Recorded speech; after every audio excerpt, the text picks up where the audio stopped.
Welcome to the Hermitcraft recap. My name is PixelRiffs, our writer is SloyXP. Captions on this video were provided by Liara. And since we last saw you, lots of people saw some sheep. But did the sheep see them? Find out in the finale of Is That Sheep Looking At Me, ZF's ludicrously popular game show. In this championship game, the winners of all the previous rounds compete for a trophy, prestige, and also whatever the sheep-a-malay is. What is this? We've got a double ding. We've got a double ding, unfortunately. If you want more wacky game show action, look further than Tango Tech, but then come back to look at him, because he's served up a Minecraft version of Plate Up that the Hermits have been play tasting for a few rounds now, and these are seasoned professionals now ready to open to the public. Yes! Fine, there's a phone! I'm gonna ring the phone! I did it! I pressed the phone thing, okay? I'm doing it. And Smallish Beans is declared Frog Champ. Since another season of Etho's Ravager Rush has come to an end, and we'll have to wait until it reopens for the next high score blitz. Oh, where can I put... I can't do it today because I want something amazing for this, but I am the Frog Champion, baby! Let's go! So with all that and more on the menu, let's take a look at all the events and mishaps that occurred on the Hermitcraft server this week. Starting with Tango Tech, who returns to feature-length YouTube videos to announce that his restaurateur game is finished and demands victims. I mean, okay, we might have a couple little things to work on today. But most importantly, by the end of this video, the game will be open. The upstairs housing could use some more work though, so Tango employs Pearlescent Moon to come do that work for him. Especially since every minute she's building is a minute she's not using to do to the Hungry Hermits the same thing she's done to Decked Out 2. Absolutely my savior right now because I'm kind of done with the game, and well, there's this bit outside here that I just really don't want to do. What? Nevertheless, the customers are piling in from both sides, the automated in-game ones and the happy players eager to see what a kitchen nightmare is. Which is a fair assessment since, as we already celebrated at some point, the game does offer low-poly rats who make all the rules. Stupid rats.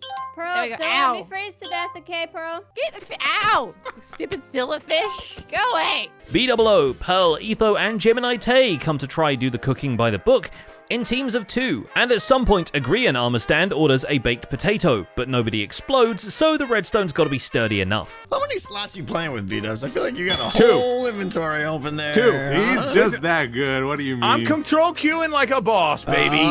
Fortunately, we can say the same for Rendog's latest expansion to the Gigacorp Space Base, a purpose-built creeper farm to feed into his already productive sugarcane factory, the better to produce the non-explosive kind of fireworks. Looking very, very cool from this angle. Feeding them both into the same facility is simple enough.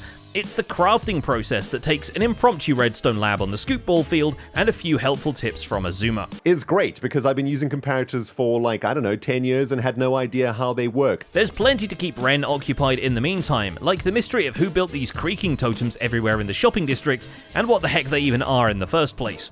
Or the chance to play Diduction with the added pressure of Pearlescent Moon watching and heckling over your shoulder as you try to guess this week's 5-letter word. Spoiler alert, the answer was Mudeng the whole time. Wait a Gonna minute. go for a hippo? That's a double-letter word. That's risky. Is hippo a word? Hippo's a word. Yeah, hippopotamus. But the one game Rendog is playing that may prove too dangerous is False Symmetry.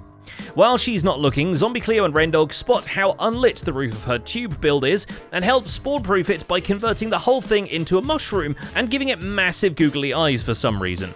Wait, does that make sense? Is that because they've made it into a mob farm purposefully? I'm confused. But oh my goodness, wait a second, I just accidentally punched too many blocks.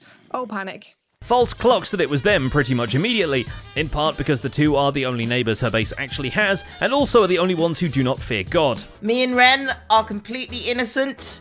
We have in fact been framed. Ren meets his recompense soon enough when False sneakily spleefs him through the cap and into the loving embrace of a creeper. And why does it say this on the back of it? Wait, there's something on the back. Yeah. No! No! Ren! No, the brain! No, the brain! No! No, boss! Cleo, in the meantime, is mostly occupied by restoring their wheat production, now that some of the villagers have escaped. New zombies are converted into the obedient farmers, and the whole farm is made into a friendly-looking shed, this time without an exit, because how dare they? I hate villagers so much. So much. Also, as the wheat farming work is being done, Skizzleman appears with a skull skin and a voice changer to threaten Cleo about the unused wheat shop permit they're clearly using. Which would not be a good look, but the Reaper getup really suits him actually. But, if that means nothing to you, you will be banished into the borderland. Okay, how do you intend to do that? I don't know, we're still working out those details. Let's just not find out. To keep ahead of the permission enforcers, False finalizes the saddle shop but does not actually remove the railway across the shopping district, deciding instead to maintain it as a mule tour attraction. And were this Season 7, she'd have to pay a few stacks of diamonds for that much land. Wait, no, there's no way Doc has made his own roller coaster. What? Wait, what? Dude, I'm a trendsetter, guys. I'm a trendsetter. Look at this guy. Joel Smallish Beans, being also a man of his permits, has to deliver on a portable XP farm order to Joe unspecified size of beans. Whether it's actually Joel's responsibility to do so is up for debate, but as the certified experience dealer, there's nothing he can't do after watching a YouTube tutorial. I was gonna say, it's already repaired my elytra. Yeah, before it's... I've barely done anything. Yeah, it's ridiculous. Amazing. In the off time, he celebrates the newer license for music disc distribution by what else? Writing a song about it.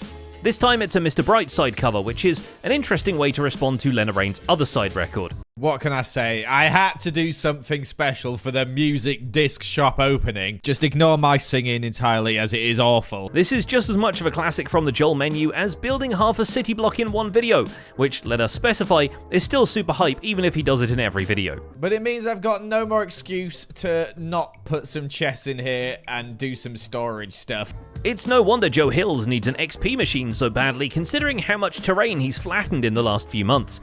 In the absence of any large-scale earth-moving equipment, the Holmdel campus has been shaped entirely by Efficiency 5 pickaxes. When Good Times with Scar isn't breaking them, anyway. Anyway, Scar broke his pickaxes twice instead of using the fixing machine that Joel worked really hard on. Feel free to write a poem about whatever you want, but that's where I came up with the title Double Break. In exchange for Joel learning how to make an infested XP farm and installing it in Joe's soon-to-be cafeteria, Joe drops off an inventory's worth of shulker boxes and the remains of the XP shop at spawn, to be added to Joel's prodigious collection of heads. Probably should not be in here now that I'm thinking about it. Yeah, I would stay away from the silverfish if I was you. Oh boy, this was a poorly thought out thing. Okay. BOO checks his mail to find that Etho has sent him a care package, as in, I care about you having potions in stock. But his main focus this week is XP Crafted, who hires him to decorate the living space under the Guardian Temple for the price of about half a stack of diamond blocks and an unspecified amount of prismarine. Not everybody has great taste, and it's fine. The only obstacle is that iJevin has got there first and planted a Christmas soundtrack under the floor, so this week's Redstone with B-Dubs segment is about sabotaging a jukebox so you can work in peace and quiet. This will be mine. Never do that again. I think I broke it for... Ah! Peace and quiet is definitely the aim here, as B-Dubs reshapes the pillared basement into a zen garden, complete with bonsai, a memorial doghouse, and the gentle buzzing of bees that will probably drown by tomorrow. This is definitely not the biggest building challenge he'll face though, because he has somehow volunteered to build this season's Nether hub, despite the Nether not being his most favourite place. Look at this mess. There's so many complications with this. B-Dubs is going to do the Hermitcraft Season 10 Nether hub. XP Crafted, meanwhile, is excited to show off his new interior decor to Keralis, but Keralis is definitely more concerned about what's happening above the temple, because XP has also finished up the lasers, which are currently putting the whammy on the giant statue of his neighbour, which is even more giant now he's figured out the proportions. But why would you laser such a pretty face? I just don't get it. Maybe it's tickle lasers. It's not like fry your brain lasers. Despite B-Dubs having unplugged the jukebox, XP still discovers it under the floor while he's digging space for his new bamboo farm, and the Jingle Bell chorus puts him in the mood to see what all the fuss is about and grab some new decorations before returning to plant the farm underneath the Zen Garden pathways. Oh, so it is. Okay, I thought this was like somebody's farm. Oh my goodness. The lasering of the face seems to deter Keralis from building at other people's bases, at least for an episode. So he instead returns to his tropical paradise, if anything, to preview his upcoming vacation, and also to build fishing huts, which starts out as just a couple of sandblasted bungalows at the shore of Lake Keralis, and then expands into a whole operation with massive nets and multiple tugboats. And I don't think so, because I mean, I had an aquarium last season with tons of tropical fishes, and they were pretty much there all season. Please don't die. And finally there's DocM77, who is already factory farming everything a minecart needs to get from A to B, so it's about time he put those up for sale. To further distract from the fact that his laundromat is laundering more than just dirt, Doc sets up a flashy traveling fairground wagon out front of Wash and Fold. Maybe some, little machines, I don't know, punching ball or, things like that are carnival. Some slot machines maybe too. And I think then this will look cool. It unpacks into a roller coaster that winds around the hourglass of the big wood shop. And if it looks a little messy, that's all part of the carnival chic. Although we're not sure if Nomadic Theme Park was quite the right theme to convince the Popo that this isn't a pop-up shop.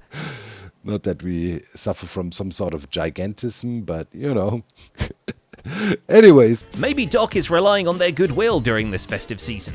He's certainly cheerful about the Christmas tree that's just appeared on the fringes of the shopping area, but if it turns out they're selling Christmas trees, they'll need a permit for that, and we'll get to see just how Grinch the permit office really is. And that's about it for this week's recap. Our writer is LoyXP, and my name is Pixel Riffs. Captions on this video were provided by Liara. Don't forget to leave a like while you're still here, and subscribe so you won't miss future recaps. Thanks for watching, and we'll see you next week.